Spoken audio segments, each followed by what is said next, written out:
స్తోత్రమేసయ్యా. ప్రియమైన దేవుని బిడ్డలారా, క్రీస్తు నామములో మీ అందరికీ సమాధానం కలుగునుగాక. ఆమేన్. ప్రతి దినము దేవుని వాగ్దానం అనే ఆత్మీయ చక్కటి కార్యక్రమంలో మిమ్మల్ని ప్రేమపూర్వకంగా ఆహ్వానిస్తున్నాను. దేవుని బిడ్డలారా, ఎలా ఉన్నారు? బాగున్నారా? ఉదయాన్నే లేచారా? ప్రార్థన చేసుకున్నారా? మరి కాసేపైనా దేవుని వాక్యాన్ని మీరు చదువుకున్నారా? ఎందుకంటే మరి దేవుని సన్నిధిలో ఒక్క దినము గడుపుట లేదా ఒక గడియ గడుపుట 1000 దినాల కంటే శ్రేష్టము గనక, 1000 గడియల కంటే శ్రేష్టము గనక ప్రతి ఒక్కరూ దేవుని సన్నిధిలో మీరు గడపాలని మీకు తెలియచేస్తూ ప్రతి దినము దేవుని వాగ్దానం అని ఆత్మీయ చక్కటి కార్యక్రమంలో వాగ్దానాన్ని చదువుకుందని చదువుతున్నాను. యెషయా గ్రంథం 40వ అధ్యాయము 31వ వచనం. యెహోవా కొరకు ఎదురు చూచువారు నూతన బలము పొందుదురు. వారు పక్షిరాజు వలె రెక్కల చాపి పైకెగురుదురు. సొమ్మసిల్లక పరుగెత్తుదురు, అలయక పరుగెత్తుదురు, సొమ్మసిల్లక నడిచిపోదురు. దేవునికి స్తోత్రం. ఇక్కడ చక్కటి వాగ్దానం ఏమని మాట్లాడుతుందనంటే, మరి దేవుని కోసం ఎవరైతే ఎదురు చూస్తారో వారు నూతన బలం పొందుకుంటారట.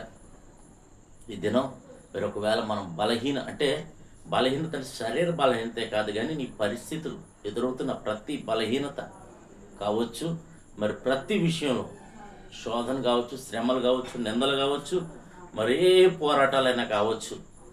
అయితే వాటన్నిటిలో ఒకవేళ బలహీనంగా ఉంటే దేవుడు ఏమంటున్నాడు తెలుసా? ఆయన కోసం ఎదురు చూడు, ఆయన నిన్ను బలపరుస్తానని వాగ్దానం చేస్తున్నాడు కనుక, మరి వ్యాధిగ్రస్తుడు అయితే మరి దేవుడు నిన్ను స్వస్థపరచబోతున్నాడు. వ్యాపారాల్లో, వ్యవసాయాల్లో, మరి అన్నిటిలో డౌన్ఫాల్లో ఉంటే కనుక నిన్ను దేవుడు మరలా నిన్ను బలపరచబోతున్నానని వాగ్దానం చేస్తున్నాడు. అలేక మరి నడిచిపోదురు, సొమ్మసిల్లక, అలేక పరిగెత్తుదురు, సొమ్మసిల్లక నడిచిపోదురు అని మరి దేవుని వాక్యము సెలవిస్తుంది కనుక ప్రతి ఒక్కరూ ఆయన రెక్కల నీడలోనికి రండి. ఆయన రెక్కలే మన ఆశ్రయము గనక, మరి ఆయన బాహు, మరి చాచిన బాహు, ప్రాణం పెట్టిన దేవుడు గనక, మరి ప్రాణం పెట్టిన యేసే చెంతకు ఎప్పుడైతే మనం రాగలమో మరి మన పాపాలు పరిహరించబడి మరి మనం ఆయన కోసం ఎదురు చూసినప్పుడు ఆయన రెండో రాకడలో మనం ఆయన ఎదుర్కోబోతున్నాడు కనుక, మనం ఆయన ఎదుర్కోబోతున్నాం కనుక మరి నూతన బలముతో మరి ఉంటామని దేవుని తెలియజేస్తున్నాడు కనుక ప్రతి ఒక్కరూ ఈ వాగ్దానాన్ని ఎత్తిపెట్టి ప్రార్థన చేయండి. అలాగే అనేక మంది కోసం మీరు ప్రార్థన చేయండి. యుద్ధాలు జరగకుండా మరి ఆపాలని మీరు ప్రార్థన చేయండి.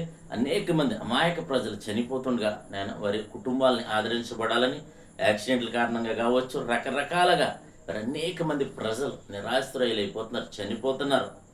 మరి ఎటు కాని పరిస్థితుల్లో వారు ఉండిపోతున్నారు కనుక మరి ముఖ్య కారణం ఏంటంటే మరి మధ్య తరగతి వారు అనేక మంది బ్రతకడం కూడా ఇబ్బంది అయిపోతుంది కనుక ప్రియ దేవుని బిడ్డలారా, ప్రతి ఒక్కరూ వారందరి కోసం ప్రార్థన చేయండి.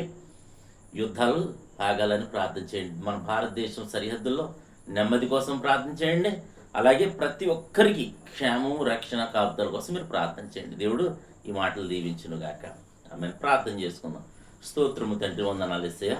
ప్రతి దినము దేవుని వాగ్దానం అని ఆత్మీయ చక్కటి కార్యక్రమంలో తండ్రి మీరు ఇస్తున్న వాగ్దానం బట్టి స్తోత్రాలు. నీకోసం ఎదురు చూచువారు నూతన బలం పొందుతారు, అలయక పరిగెత్తుతారు, సొమ్మసిల్లక నడిచిపోతారని వాగ్దానం చేసావు ప్రభా. ఎంతమంది ప్రజలు ఏ శ్రమల్లో ఉన్నారు, ఇరుకుల్లో ఉన్నారు, ఇబ్బందుల్లో ఉన్నారో, నిందల అవమానాలు, పోరాటాల్లో ఉన్నారు ప్రభా, వారందరినీ మీరు జ్ఞాపకం చేసుకోండి తండ్రి. నీ కృపతో, నీ దయగల హస్తాలకు వారిని అప్పచెప్తుండగా ప్రతి ఒక్కరి పరిస్థితి నుంచి వారిని విడిపించమని ప్రార్థిస్తున్నాం. ఈ దినమే విడుదల చేయమని ప్రార్థిస్తున్నాం తండ్రికి స్తోత్రాలు. అలాగే తండ్రి, ఇంకా ఎంతమంది ప్రజలు నా తండ్రి వ్యాధులతో, బాధలతో, శోధనలతో నేను ఉన్నారు, వారందరినీ కూడా మీరు బలపరచండి. ముఖ్యంగా తండ్రి యుద్ధాలు ఆపమని ప్రార్థిస్తున్నాం తండ్రికి స్తోత్రాలు. శాంతింప చేయమని, ఇరు దేశాల్ని నాయన నెమ్మది పరచమని ప్రార్థిస్తున్నాను.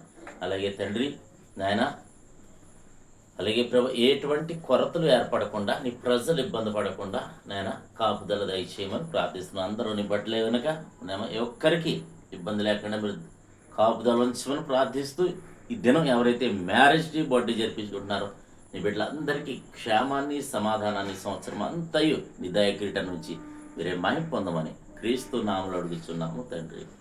ఆమేన్. నేను నమ్ముతున్నాను ప్రియమైన బిడ్డలారా, ప్రభు మనందరితో మాట్లాడిన విధానం బట్టి ఆయన స్తుతించండి, ఆయన కనపరచండి.